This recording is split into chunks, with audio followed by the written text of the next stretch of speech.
prima di entrare nel merito della discussione, vorrei porre l'accento su un metodo che non mi è tanto piaciuto, quello che potremmo definire il metodo Zaia.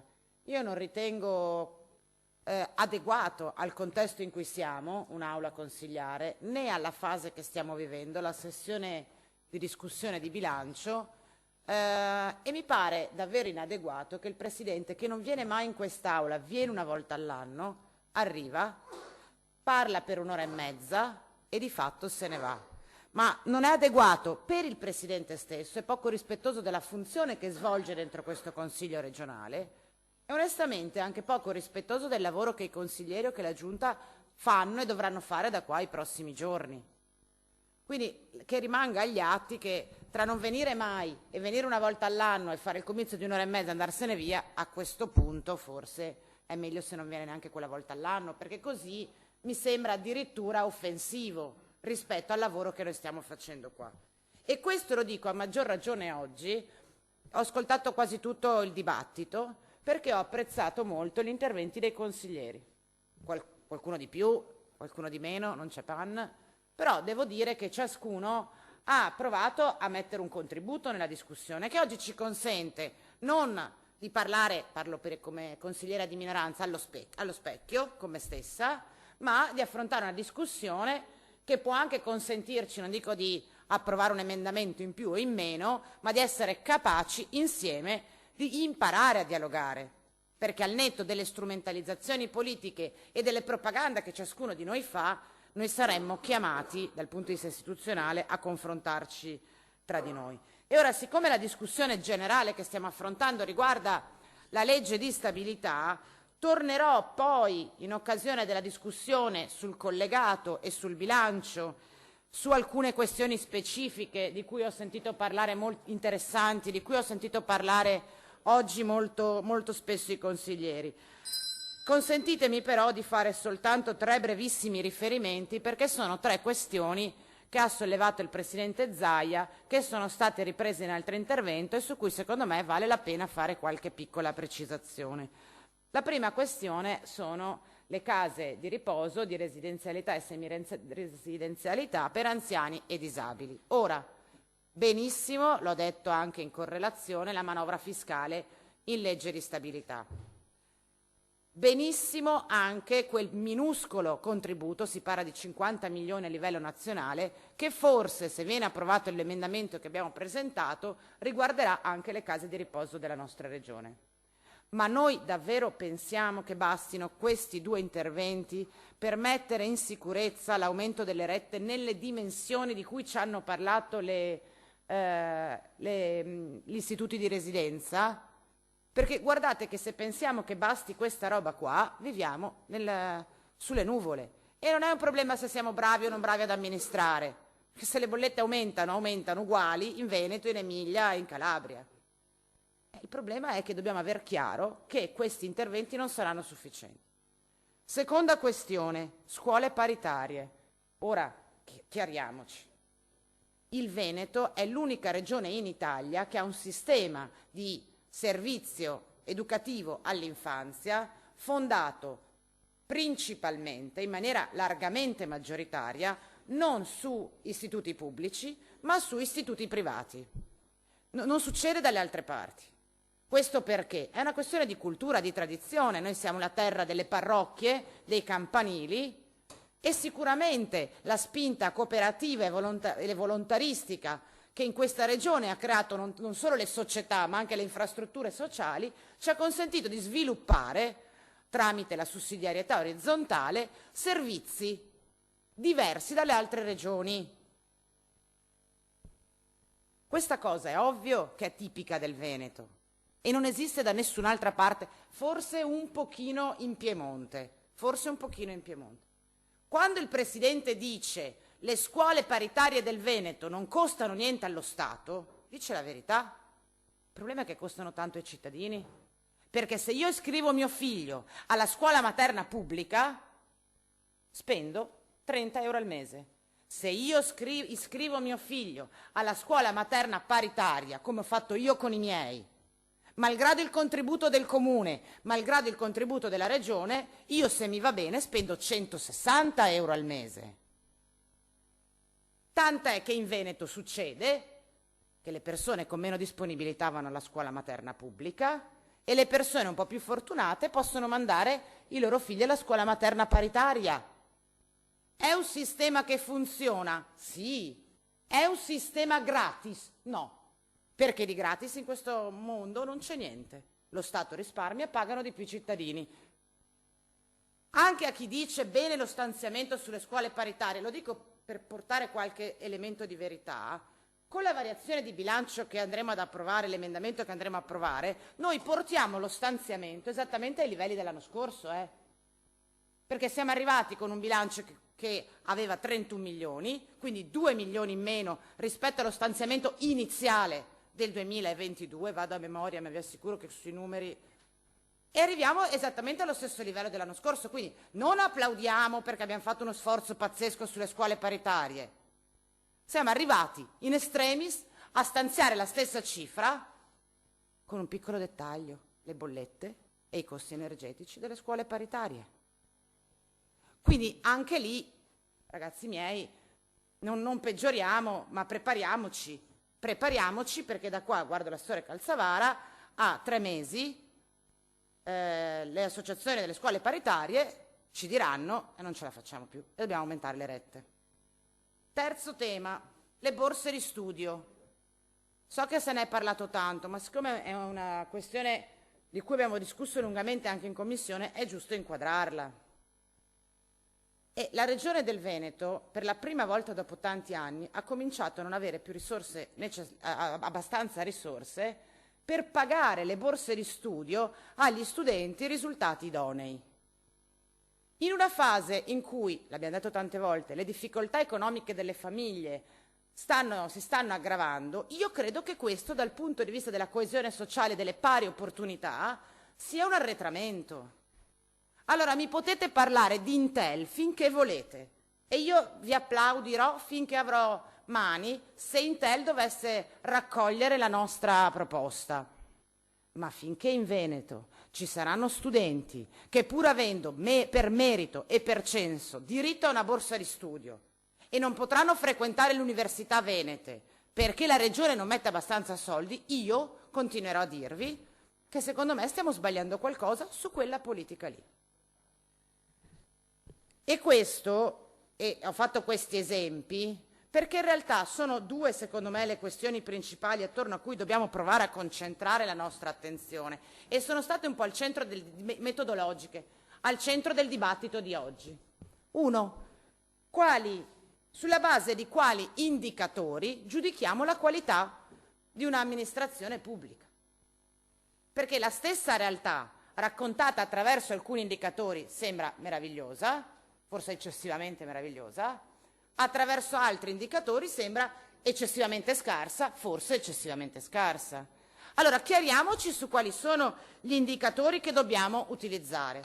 Io personalmente fatico a acquisire come impostazione quella di tipo aziendalistico che ho sentito oggi dal Presidente Zaia, anzi dall'amministratore delegato Luca Zaia come lui si è definito.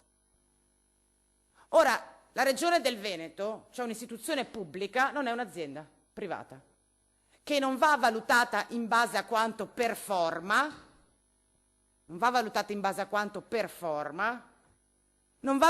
in base ai dati dell'efficienza, dal mio punto di vista, dell'efficienza amministrativa, ma io credo andrebbe valutata sulla capacità che ha di soddisfare i bisogni materiali, sociali delle persone.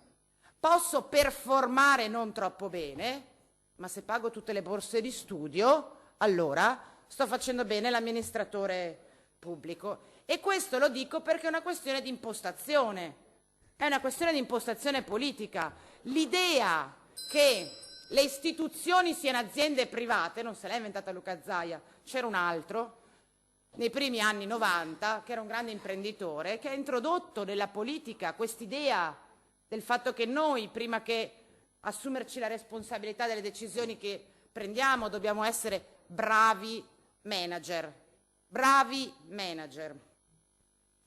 Ora, i dati sono tantissimi, dicevamo, anzi, nell'era della digitalizzazione il problema che noi abbiamo non è trovare i dati, perché si trovano dappertutto, anzi ne abbiamo talmente tanti che il problema, ripeto, è decidere quali vogliamo utilizzare per la nostra analisi, tentando di distinguere tra i racconti e la realtà che noi vediamo fuori dalla finestra. E quindi non voglio fare la gara dei dati, ma voglio raccontarvi ciò che vedo io in questa realtà, al netto anche di alcune caricature, consigliere capogruppo PAN, che ho sentito oggi, perché quella che va in onda in questa puntata del Consiglio regionale non è la guerra tra i numeri, tra i dati. Io credo che sia, come dire, l'esemplificazione plastica, semplice, chiara, della differenza tra destra e sinistra, cioè la differenza tra voi e noi, che fortunatamente c'è e che io credo oggi si stia vedendo chiaramente. La globalizzazione all'inizio degli anni 2000, estendendo i diritti, facendo accelerare la crescita economica, quindi producendo un avanzamento delle economie moderne, ha prodotto e acuito molte diseguaglianze, concentrando la ricchezza e il potere nelle mani di pochi, le multinazionali, i big pharma, eccetera, eccetera. Questo è un dato di fatto, questo è un dato di fatto. Pensiamo possa essere, sì, nologo, calma, perché io ho anche detto che la globalizzazione ha esteso diritti e fatto crescere il progresso, però ha acuito le diseguaglianze. Allora, in questo dato di fatto, pensiamo sia nostro ruolo, nostra funzione, lavorare per contribuire a ridurre quelle diseguaglianze, sì o no? Perché io credo che la politica serva a questo.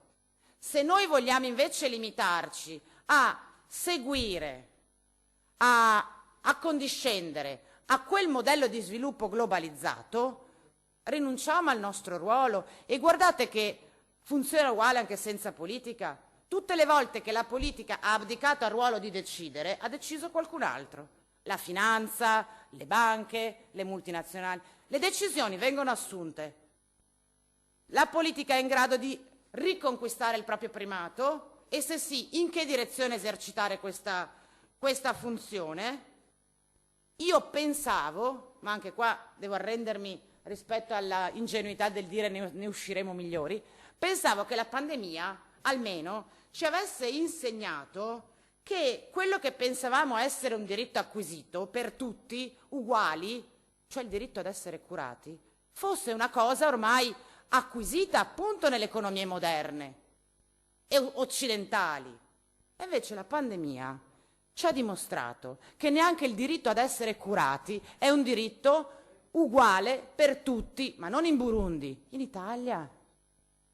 Perché, e adesso parliamo delle nostre eccellenze, ma l'ha detto anche il presidente Zaia, se ti beccavi il Covid e avevi bisogno dell'ospedalizzazione in Veneto, avevi maggiori probabilità di essere curato che se te lo beccavi in Calabria.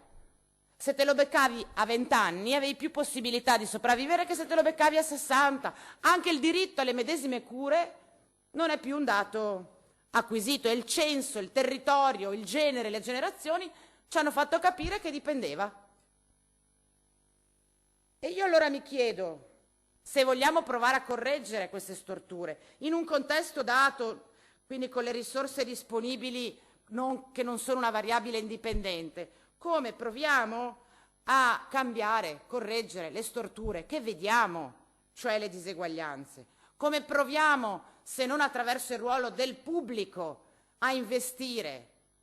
Poi i privati, Intel, bene se vengono a investire, ma ciò che oggi serve in una fase di crisi, di incertezza, con le persone che iniziano a ridurre la propria propensione all'investimento, serve l'investimento pubblico. In cosa? Nel welfare, nelle infrastrutture sociali, nei diritti. Seconda questione che ci divide, le tasse. Questa cosa che ogni volta che si pronuncia sta parola si legge covoni di paglia, no? Allora lo dico perché anche su questo c'è una differenza tra noi e voi, tra come la vedo io e come ha detto che la vede oggi il presidente Zaia. Anzi, il cittadino non paga le tasse per avere servizi, come ha detto il presidente Zaia, perché l'articolo 53 della Costituzione italiana, quella su cui i presidenti di regione giurano, i presidenti del Consiglio giurano, dice: tutti sono tenuti a concorrere alla spesa pubblica in ragione della loro capacità contributiva. Il meccanismo per cui io pago per avere un servizio è il meccanismo del mercato e non c'entra niente con la funzione delle istituzioni, in cui io pago le tasse perché ho il dovere di contribuire alla società, il dovere costituzionale. E come? Faccio una citazione anch'io, non vi dico di chi è perché lo sapete, forse il consigliere Favero lo sa. Come pago le tasse? Ognuno secondo le sue capacità, ognuno secondo i propri bisogni. Non vi dico di chi è, se no vi scandalizzate. Però è così. Ognuno secondo le proprie capacità, chi ha di più deve pagare di più, ognuno in base al proprio bisogno. Se ho bisogno, devo aver soddisfatto il mio diritto alla salute, alla cura, all'istruzione, alla casa. E allora il taglio delle tasse o la mancata applicazione delle tasse è un taglio agli investimenti pubblici, è un taglio alle possibilità che io posso avere di offrire infrastrutture sociali. E la lotta alle diseguaglianze, ma anche se ci pensate lo sviluppo sostenibile, non ce lo garantisce il mercato.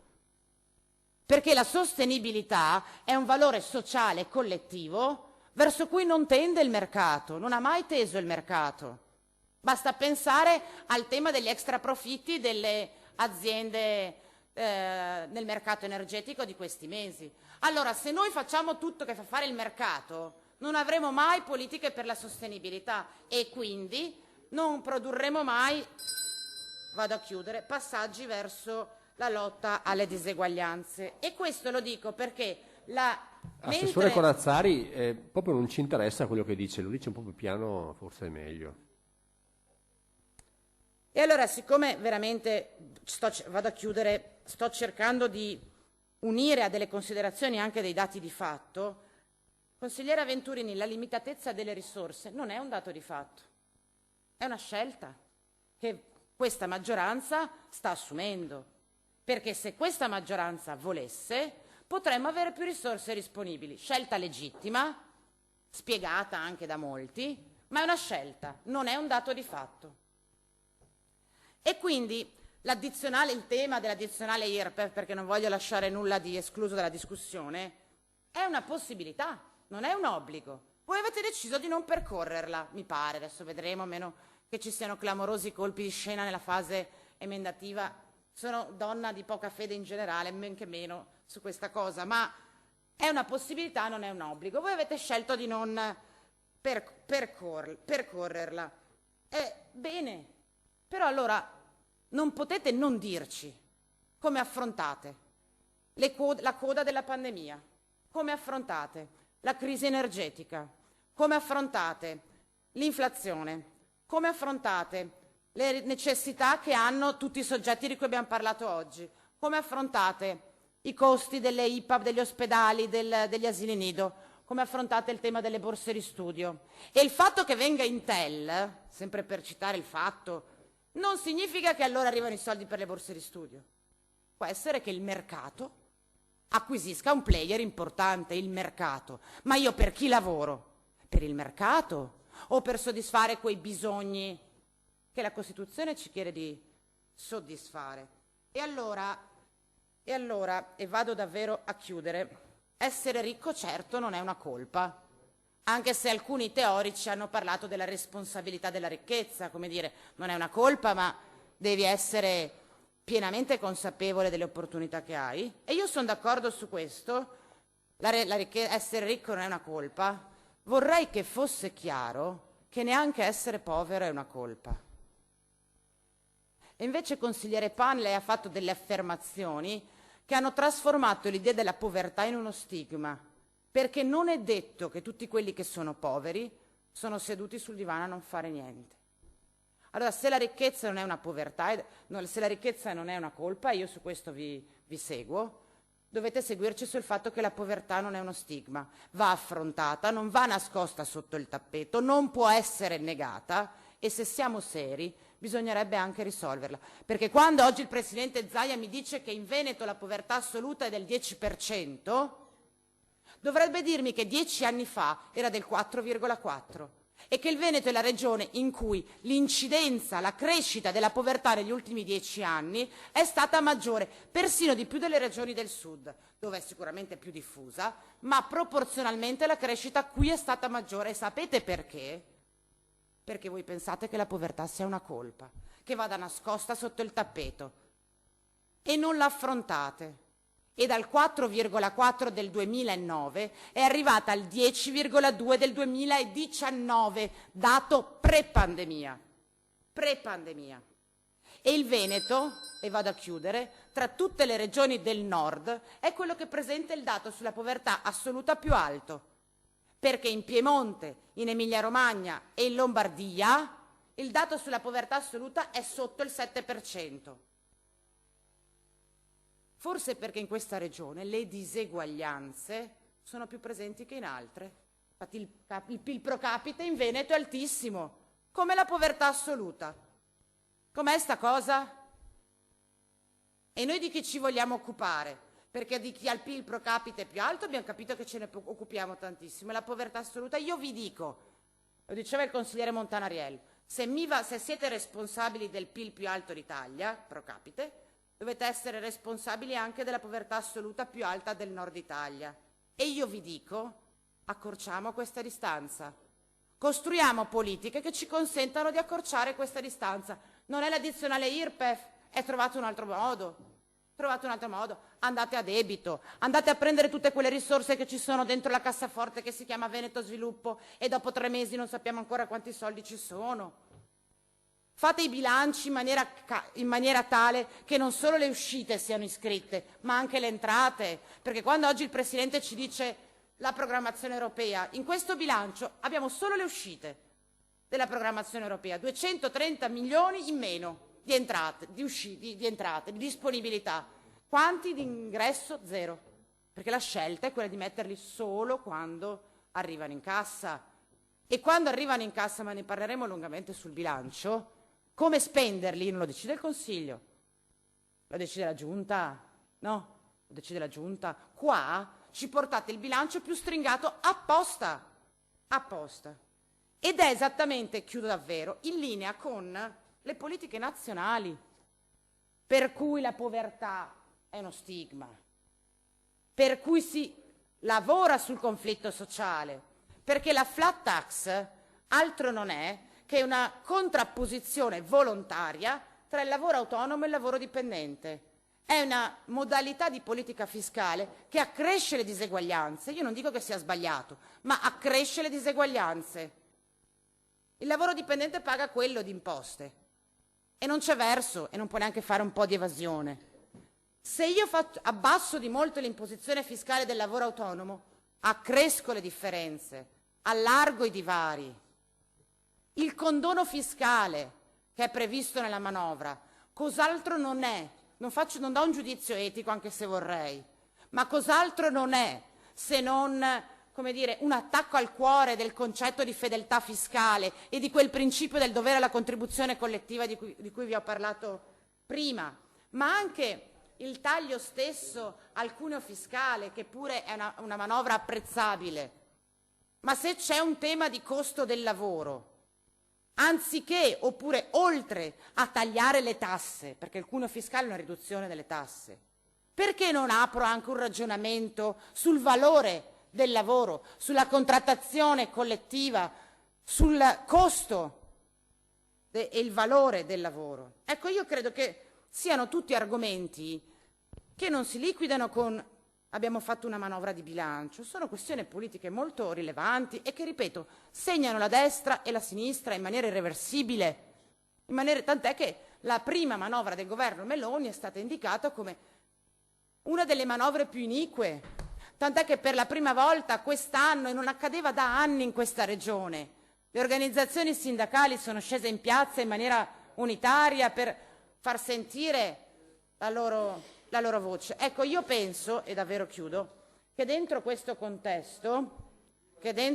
contesto un po' di responsabilità rispetto al tema della coesione sociale noi dobbiamo averlo. Io non so se ci saranno moti di piazza, perché poi questo meccanismo di cui vi ho parlato della destra produce anche un individualismo, una secolarizzazione, non voglio star qua, una disintermediazione, il leader e il rapporto con gli eletti, le organizzazioni, le intermediazioni non esistono più, c'è il leader che decide tutto non si sa dove e gli elettori, e noi siamo qua a far finta, tant'è che neanche si degna di venire qua, quindi non lo so se ci saranno i famosi moti di piazza. So che queste persone hanno bisogno di risposte e io penso che noi, soprattutto a quest'ora, senza nessuno che ci ascolta e senza il Presidente che ci osserva e ci inibisce, o inibisce alcuni di noi, da questo punto di vista io mi aspetto che una riflessione insieme la facciamo a partire da questo bilancio e per il triennio che abbiamo davanti.